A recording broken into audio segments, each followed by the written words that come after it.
Well, folks, it's Saturday morning, the 5th of October. I ran yesterday. The neighbor came over and helped me a little bit while I used my new plasma cutter. It did all right, but it's kind of limited on what you could do with it. I'll show you. So I was able to, with it, on 110 volt with the extension cord ran out here. I was able to do those cuts there.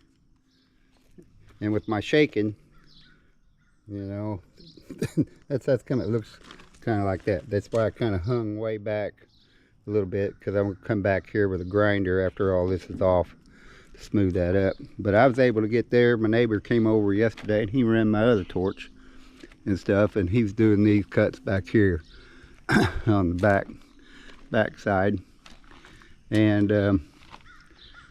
had a little tip issue with it and this and that. So I was able to do this with the plasma cutter and cut all that. And so we got quite a bit done, and I went ahead and I ran out of oxygen and acetylene about 10 to 4, and I called earlier, and my supplier down there where I get my bottles filled, I was kind of wanting to hurry up and get them emptied out and get down there before they close. I called and they was going to close at 4 o'clock, and I wished it would have been 5. I would have made it, but 4 o'clock, like I say, 10 till 4 is when they went empty. And I got the ones cut at the top and the ones here at the bottom all cut, and that's when it ran out. And well, I was over there on that corner, and that's where it ran out. So I figure, well, I'm kind of wanting to hurry up and get this done so I can get it listed for sale. But my grass yard and everything needs mowed, and so I said, well, it's not going to hurt to pull off a day of this outfit here, this trailer, to go ahead and do my other chores that I got to get done. So got a heavy dew out there, so it's going to be a while before it actually gets dry enough. But I think I'll go ahead and sharpen the blades of the mower while it's wet and stuff anyway, and get the mower out and get it ready to go. Mowers, I got another mower. Well, I don't know if the other mower need anything. So, but anyway, yeah, I went ahead yesterday before the neighbor got over, took that guard off that there so I can get into the hoses. And you got all the hoses all unhooked and everything. So all that wire is right there is the electrical wire for the tail lights and stuff back there. So I got a little plate of steel there, I think I showed before, that I'm able to put in here. You know, you can cut along there, then you don't risk of setting that afire with a big spark coming down there and stuff. So and it's pretty heavy wall, so unless you put a flame right on it. So then I went ahead and, before neighbor got here, power washed all this up here. Got all this scaly stuff off here so we can get in there and cut. That I went ahead and hooked the wire up where I could use my generator for a 220 volt on plasma cutter. And my hopes was that with 220 volts it'll go all the way up to 55. And 55, that thing is supposed to cut through 3/4 inch thick steel. So I was having trouble with the extension cord, and it only goes up to 110 volts, it only goes up to 35. and 35, you can't get in there enough to get that weld. So anyway, I was hoping that if I use my generator and get it on the 220 volt, where it should go all the way up to 55, it would get in there and get that weld out. But my generator is not quick acting enough, so it would start the arc and then it would go right out because the generator didn't react fast enough to maintain that 220 volts. And another thing is the 220 volts I noticed on my generator yesterday before I started using it's only 30 amp, and that's not good. So usually a 220 volt you want at least a 40 amp breaker or 50 amp breaker using 220 volt. So, and I think that was the issue there. So if I had a cord long enough where I could have come right from my 220 50 amp, it probably would have took care of this down through here. So since I couldn't do that with my plasma cutter, I went ahead and come over here and cut this out, because this is all going to be taken out here, and I'm going to leave this because it's not that bad. And I think I plan on leaving this. I'm thinking this is going to come out. I'll make up a mind once I get this piece here off. But my idea was, once this is off, I'll go ahead and put all boards in there, and I'll take a look on what it'll look like, because those boards should come up flush with that right there. And that wouldn't look too bad, and it just saved me some work, because there's nothing really wrong with that section there. There was rust there. So I'm going to cross that when I get there.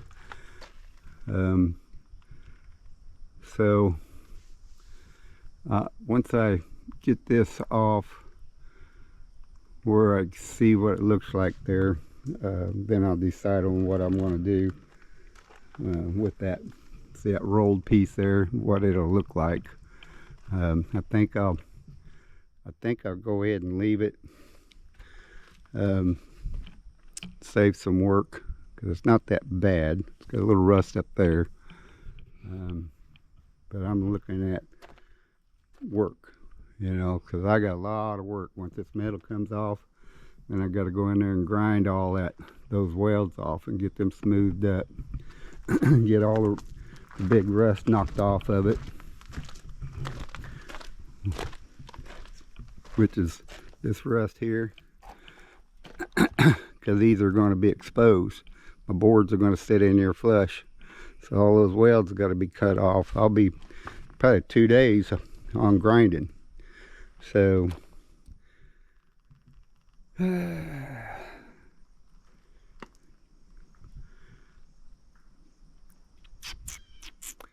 going to be quite a bit of work. And once I get that all ground, then I'll come in there with pressure washer again, clean this really good, get all this scaly stuff off of it, and then I'll come in there with the pressure washer really good, clean it really good, and let it dry, and then come in here with the air hose, blow all that loose stuff off of there, and then shoot it with that rust converter. And once I shoot it with the rust converter, let it set for 24 hours, I think it is. I'll probably give it a couple coats of that rust converter, and then come shoot it with the black enamel. And then that would get all that done. And like I said, I got a lot of work to do to it, to get that bearing to change there, and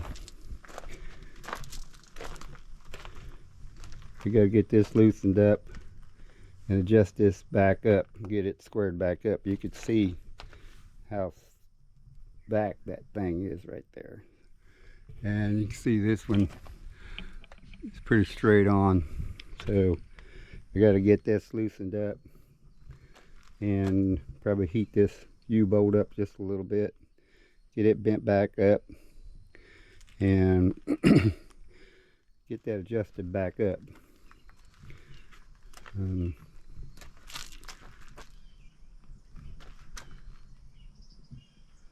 The springs are about in the right spot, so I did my measurement on it, and what I'm gathering with the measurements and stuff is it's just something hit it here real hard and moved this back.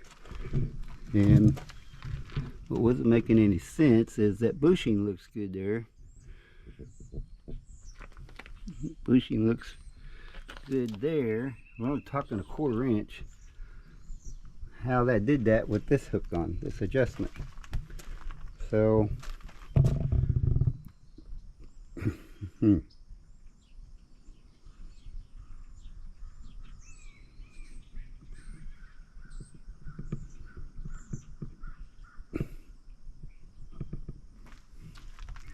don't know how that did that.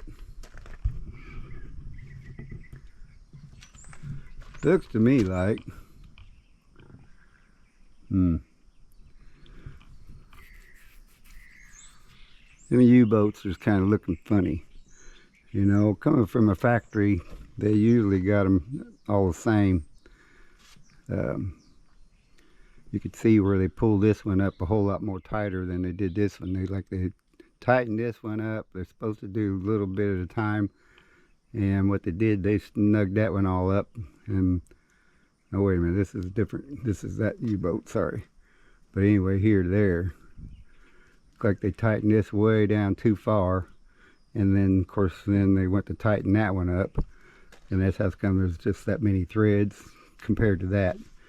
It just something's not quite right there. The factory doing that. They did the same thing down here on this one. That looks like a new spring there. So anyway, I gotta do that issue. This valve here is bad.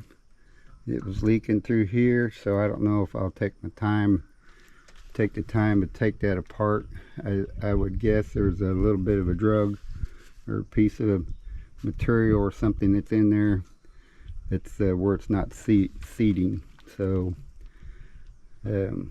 probably that valve would be close to $100, so it'd be worth my time, I think, to take it apart and hopefully try to fix it. I got an O-ring kit. And let's see, what else? Gotta get that fixed. And see what else was it I gotta get fixed.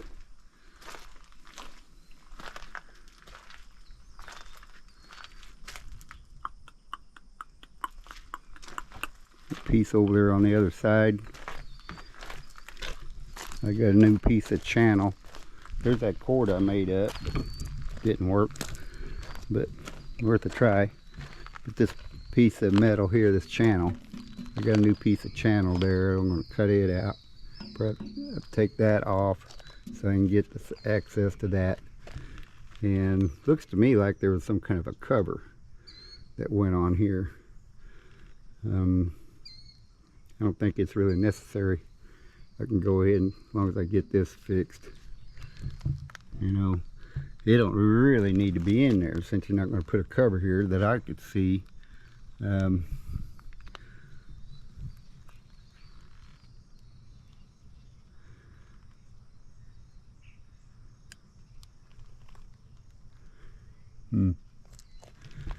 could just go ahead and snip that off and just leave it off.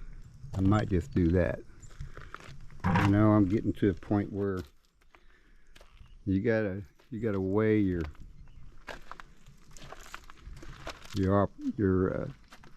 choices here on whether to go ahead and do extra work. that's not really necessary. I'm not going to build no cover for it. I don't see it necessary, so yeah, well, that brings you up to date on that. A lot of work yet, a lot of work. So let's go ahead and trash day. Go ahead and put the seat and stuff back in. Oop, gotta get the bolts over here, nuts. I'm needing that socket set too.